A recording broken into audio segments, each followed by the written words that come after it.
Bon, là je suis au montage et avant de commencer cette vidéo, il va falloir que je fasse un petit erratum. Tout le long de la vidéo, je vais dire que l'embrayage est à sec sur le Monster, alors qu'en fait il est à bain d'huile. Alors pourquoi je dis à sec? C'est parce que, avant que j'ai une Ducati, chaque fois que je croisais une Ducati qui faisait du bruit, on m'avait dit c'est normal, c'est l'embrayage à sec, c'est lui qui fait du bruit. Et c'est pour ça que c'est vrai que j'ai jamais vérifié par la suite est-ce que c'est un embrayage à sec ou à bain d'huile sur la mienne, étant donné que comme l'embrayage était vachement dur et pas très progressif, j'en avais conclu que c'est parce qu'il était à sec. Alors il s'avère qu'en fait il est à bain d'huile, donc voilà. Après l'information importante de cette histoire c'est surtout que le gling gling en fait est un bruit de fonctionnement complètement normal. Voilà, allez, bonne vidéo. Salut à tous, c'est Marcel Bagnol. Aujourd'hui je porte un blouson de moto et c'est pas pour rien parce qu'aujourd'hui on va essayer une bécane. Aujourd'hui on va essayer la Ducati Monster 600 année 99.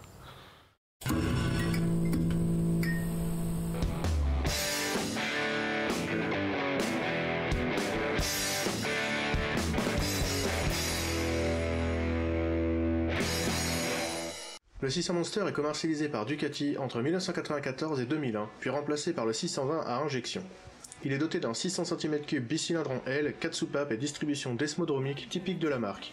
Il développe 53 chevaux et 5 mètres-kg de couple à 6000 tours minute, et est doté d'un embrayage à sec au son caractéristique.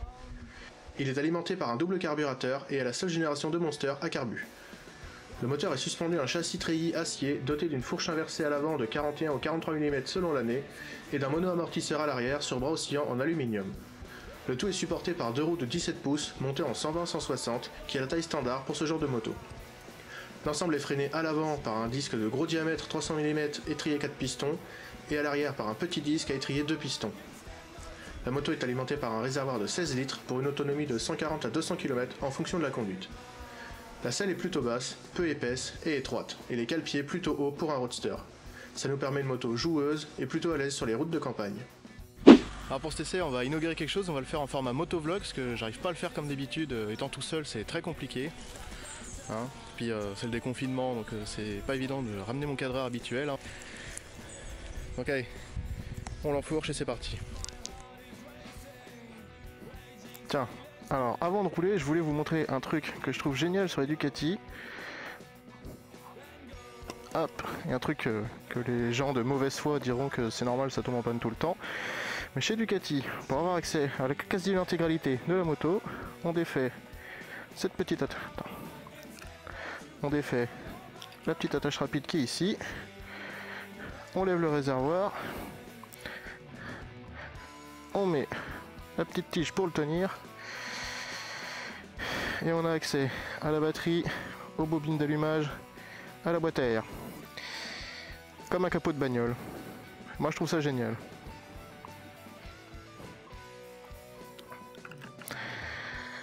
Sans outils, tu as accès à la batterie, c'est quand même pas mal, non? Moi je trouve ça étonnant que les autres constructeurs s'en soient pas inspirés.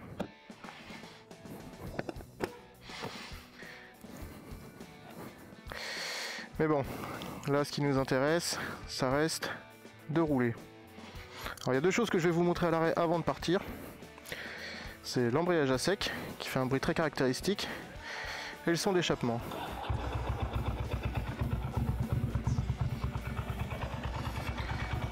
Alors, est-ce que tu entends le ding ding ding qui vient de là? Eh ben c'est normal, c'est ça l'embrayage à sec. C'est pas du tout un boulon qui est mal serré.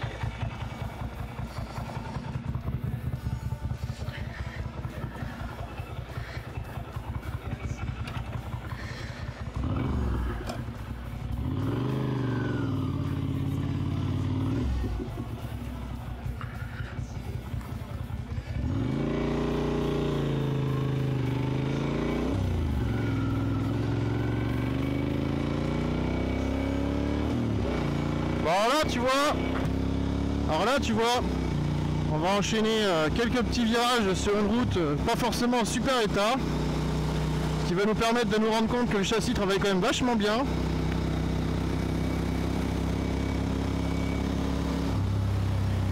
Bon, la route est un peu déglinguée, donc t'attends pas à ce que je foute de l'angle comme un malade, hein, c'est pas ma moto, ça me fera un peu chier de la foutre par terre une deuxième fois.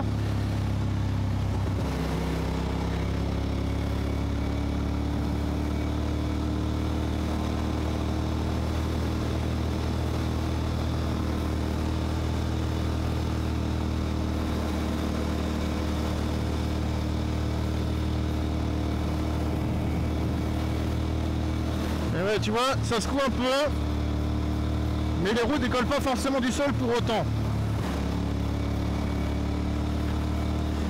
C'est pas confortable du tout, mais alors dès que tu es sur un revêtement qui est vachement plus propre, qu'est-ce que c'est agréable.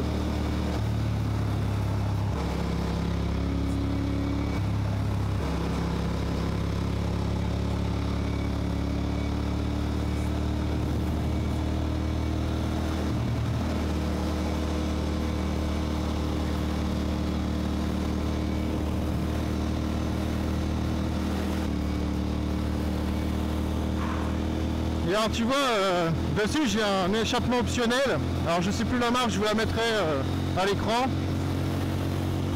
Alors en termes de son, c'est très très sympa. Et en termes de bruit, on doit être un peu au-dessus de ce qui est autorisé, mais franchement ça va. J'étais très étonné, je m'attendais à ce que le truc gueule très très fort et en fait ça va. Par contre ça fait un son très très rauque qui porte vachement bien et c'est vrai que ça a tendance à faire trembler les murs si tu la démarres en bas de chez toi.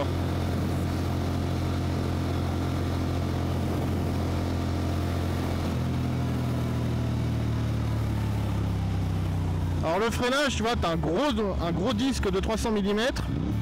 Alors tu te dis, il n'y a qu'un disque, c'est nul, mais il fait 300 mm. Du coup, ça freine quand même vachement fort.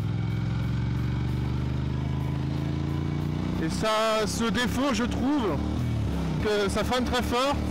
Et je trouve que c'est pas très progressif. C'est-à-dire que le frein attaque assez brutalement. Et ensuite, ça reste très en force. Mais ça a quand même l'intérêt que ça freine la bécane. C'est pas comme d'autres bécanes avec un seul disque où quand tu appuies dessus sur le frein, il se passe pas grand chose. Le frein arrière, quant à lui par contre, est beaucoup plus petit et beaucoup plus simple à doser. Et je vous conseille fortement, si vous achetez cette moto, d'apprendre à freiner du frein arrière quand vous roulez sur du gravier, de la poussière, des choses comme ça. Parce que ça va très très vite de bloquer l'avant.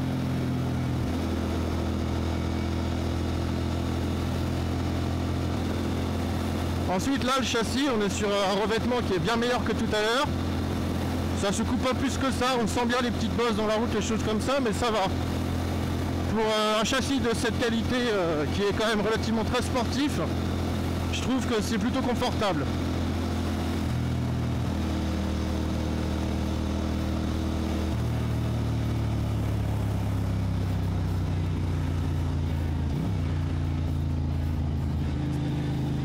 Alors là on va arriver en ville et on va pouvoir se rendre compte d'un truc sur l'embrayage à sec.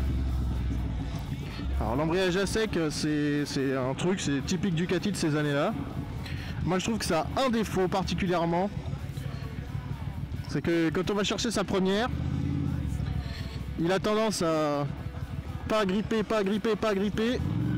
et d'un coup il part. C'est un peu brutal.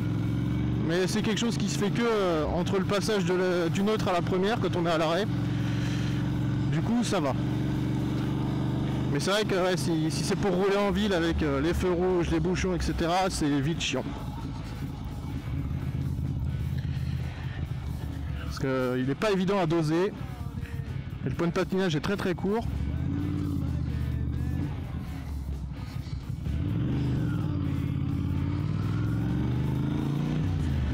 Sinon en ville la Ducati est vachement sympa parce qu'elle n'est pas très haute, la selle n'est pas large du tout, du coup on a bien les pieds par terre. Moi je fais seulement 1m75, hein, je suis pas particulièrement grand. Et je touche bien les pieds par terre quand je suis assis dessus. Et j'ai pas une selle creusée, vraiment je suis sur une montre standard. Et c'est pour ça que la Ducati est réputée en moto de filles.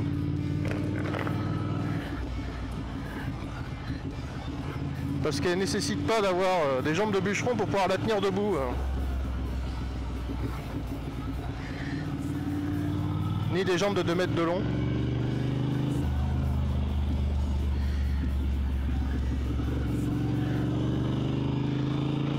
Alors là, on va se faire une petite accélération de sortie de bled.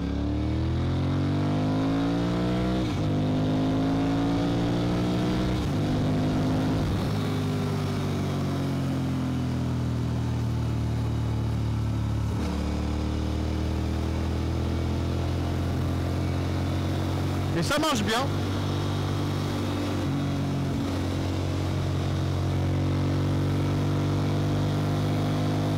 moteur prend bien ses tours. Il rechigne pas du tout à monter jusqu'en haut.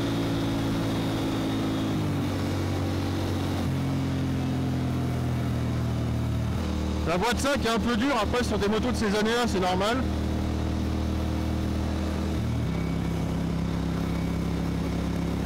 Alors pour la position, moi sur cette moto-là spécifiquement, il y a un guidon dit flat bar, donc une barre droite légèrement cintrée, qui fait qu'on est plus bas que l'origine. Alors on est un peu sur les poignets, du coup moi j'ai réglé la moto au plus haut sur le réglage de la hauteur de fourche. Parce que quand je l'ai acheté, elle était réglée très basse sur la hauteur de fourche, ce qui fait qu'on était vraiment très sur l'avant, c'était pas agréable. Et on a une position qui est à mi-chemin entre roadster et sportive. On n'est pas trop sur, on appuie sur les poignets, on n'est pas trop en appui, on n'est pas trop droit. Moi je trouve que c'est pas mal. Après c'est vrai qu'après 100 km, on est bien content de s'arrêter. Sauf si vous avez l'habitude des sportifs, bien entendu.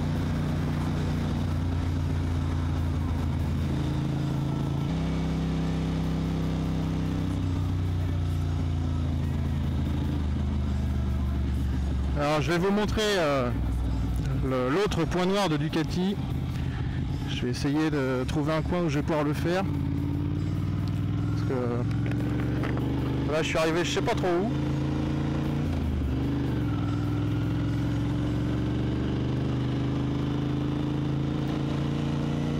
J'ai pris les routes un peu au pif et je sais pas où je suis arrivé. Ah si je sais, je suis à Bolon, mais je veux dire je connais pas du tout les routes quoi. Merde, j'aurais pu faire ça là, tiens. Ah bah parfait. Il y a un parking, je vais vous montrer.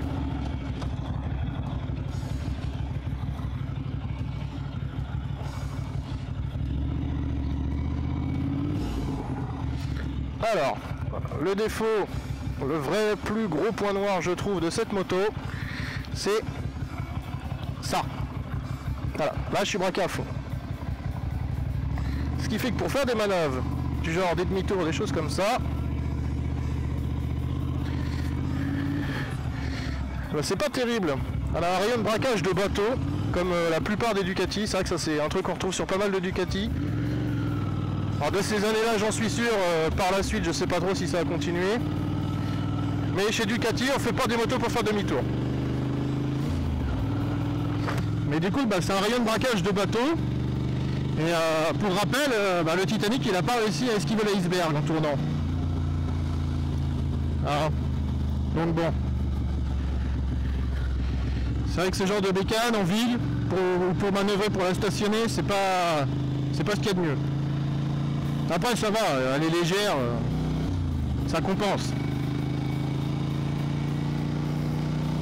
Allez, c'est reparti. Et tu vois là j'ai repris pas dans les tours, ça a repris sans problème, sans taper. Je suis arrivé en haut.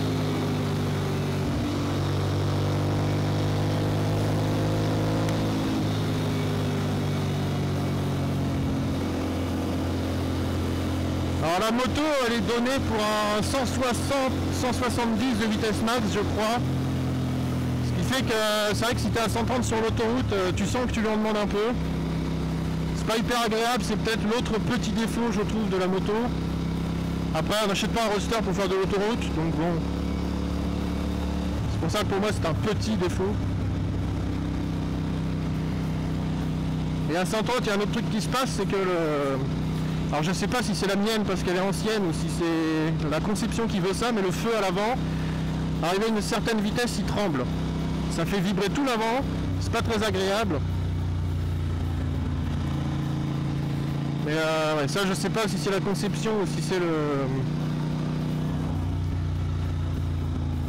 si c'est la conception, si c'est la mienne qui est vieille et qu'il y a une pièce qui fait joint ou quelque chose comme ça qui est usée.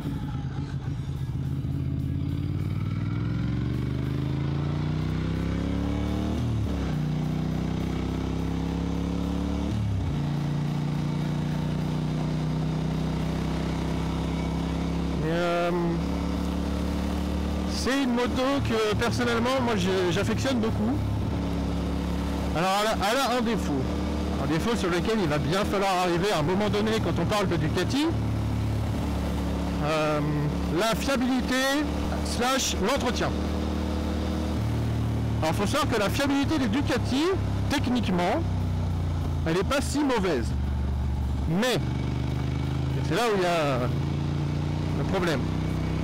C'est qu'en fait, si on se réfère aux préconisations d'entretien Ducati, si on les respecte, normalement la moto ne tombera pas en panne. Le problème, c'est que les préconisations d'entretien Ducati sont vachement plus fortes que les préconisations d'entretien d'une Honda. Et il y a beaucoup de gens qui se disent, bah, c'est bon, j'ai jamais fait ça sur ma Honda, je ne sais pas pourquoi je le ferais sur ma Ducati. Et qui finissent 2-3 000 bornes plus tard, avec une Ducati sur le bord de la route, en train d'attendre la dépanneuse. Et c'est ça qui a fait la réputation de Ducati. Parce qu'en fait, Ducati, faut savoir que c'est quelque chose que... c'est dans leur façon de faire des motos, c'est qu'ils font des motos avec un esprit compétition. Donc, il y a peu de marge sur les pièces pour les rendre le plus performantes possible. Ce qui fait que bah ouais, si tu bourrines, la moto elle peut s'y pas. Et comme il y a plein de gens qui ont l'habitude des Honda qu'on peut bourriner comme c'est pas permis et que ça tourne toujours après, forcément quand tu prends une Ducati, bah, tu la casses.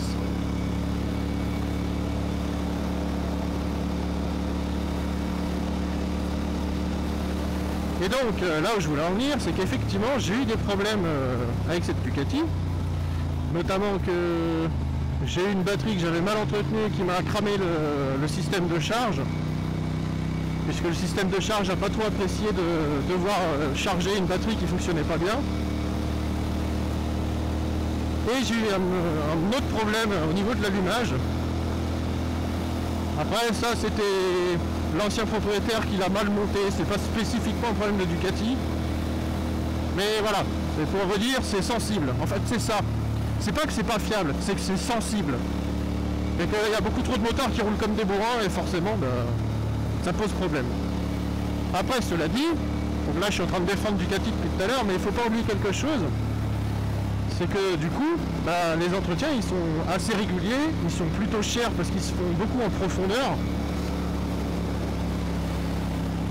Et du coup forcément, c'est pas tant que c'est des motos qui sont pas fiables, c'est que c'est des motos qui coûtent cher à entretenir. Et que c'est pour ça qu'elles sont pas entretenues et que du coup elles tombent en panne. C'est pas vraiment un problème de conception. Parce que chez Ducati, en fait si, c'est un problème de conception parce qu'on a conçu les motos pour être performantes et pas pour être fiables. Et il faut savoir qu'un moteur de MotoGP, ça fait 3-4 000 bornes, pas plus. Après c'est cassé, c'est foutu, on le fout à la poubelle, on n'en parle plus.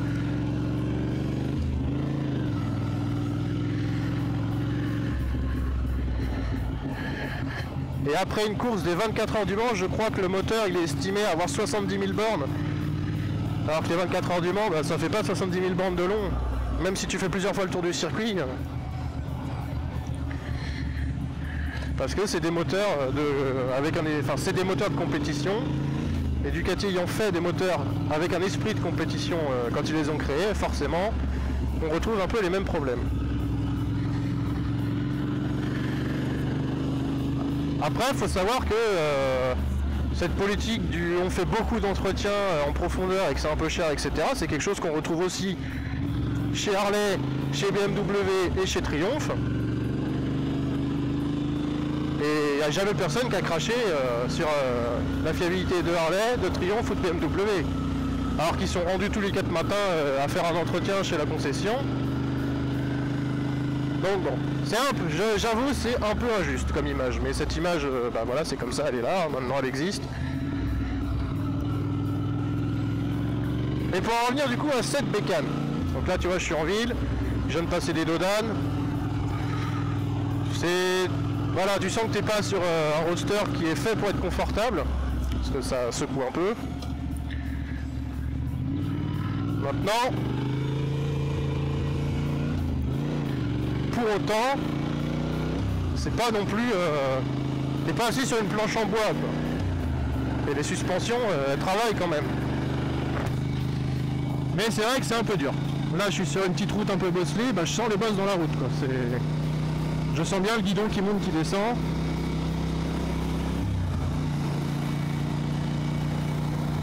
Mais du coup, quand on est sur un billard, bah, ouais, là par contre le châssis c'est une bombe.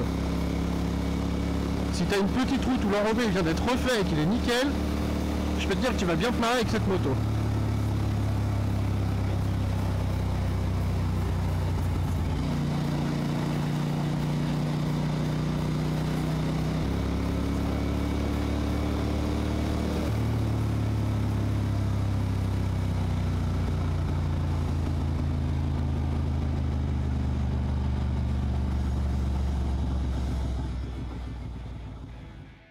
Alors pour conclure cet essai, je résumerai le Ducati Monster en un roadster très bien dessiné, très joli, avec un moteur custom très rond qui a aucun problème d'aller de tout en bas dans les tours jusqu'en haut, avec un châssis de sportive. Un châssis qui permet de mettre de l'angle, d'arriver très fort en virage et de freiner très fort au dernier moment, et du coup qui est une moto très joueuse. Par contre, effectivement, c'est une moto qui est là pour la performance. Elle n'est pas du tout confortable, elle n'est pas du tout faite pour ça, elle n'est pas faite pour faire de l'autoroute, elle n'est pas faite pour tailler 300 bornes dans la journée. Elle n'a aucun aspect vraiment pratique, mais alors c'est génial. À rouler, c'est vraiment une bécane super géniale. Et alors, pour ceux qui sont d'une mauvaise foi incroyable vis-à-vis de la fiabilité de Ducati, n'oubliez pas une chose. C'est plus sympa de pousser une Ducati que de rouler avec une japonaise insipide. Voilà, j'espère que cette vidéo t'a plu. Je compte essayer d'autres bécanes par la suite, donc n'hésite pas à t'abonner si tu veux voir mes autres essais. Si tu as aimé cette vidéo, n'hésite pas à mettre un pouce bleu. Si tu as une question ou une remarque, n'hésite pas à laisser un commentaire et surtout à partager cette vidéo si elle t'a plu. Allez, salut les gars.